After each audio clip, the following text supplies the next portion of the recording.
बाबर आजम की कप्तानी को पहला झटका लग गया। सराय के मुताबिक बाबर आजम बांग्लादेश के खिलाफ 2 टेस्ट मैचों की सीरीज में कप्तान नहीं होंगे।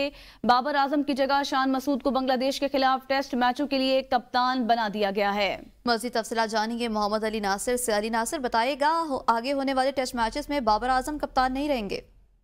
जी बिल्कुल, आईसीसी T20 वर्ल्ड कप में पाकिस्तान क्रिकेट टीम की नाकिस कारकर्दगी पर बाबर आजम की कप्तानी को पहला झटका पहुंच गया है। जराये का बताना है कि बाबर आजम बांग्लादेश के खिलाफ 2 टेस्ट की जो सीरीज है उसमें कप्तान नहीं होंगे। इनकी जगह शान मसूद को कौमी टेस्ट टीम की क़यादत की जिम्मेदारी दी गई है। जराये का मजीद बताना है कि पाकिस्तान क्रिकेट बोर्ड बांग्लादेश के खिलाफ सीरीज के लिए इस वक्त मुकम्मल तौर पर मुतहर्रिक है और जराये ये भी बता रहे हैं कि T20 वर्ल्ड कप के बाद पाकिस्तान क्रिकेट बोर्ड बाबर आजम की जो सलाहियत है उससे मायूस हुआ है। लिहाजा T20 वर्ल्ड कप में नाकिस परफॉर्मेंस के बाद बाबर आजम को टेस्ट क़यादत न देने का फिलहाल फैसला किया गया है।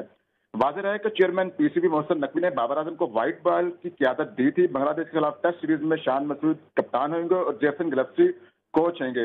इस साल के आखिर में अगस्त में बांग्लादेश क्रिकेट टीम पाकिस्तान का दौरा करेगी, जिसमें 2 टेस्ट मैचेस शामिल हैं और ये टेस्ट मैच आईसीसी चैंपियनशिप का हिस्सा भी होंगे।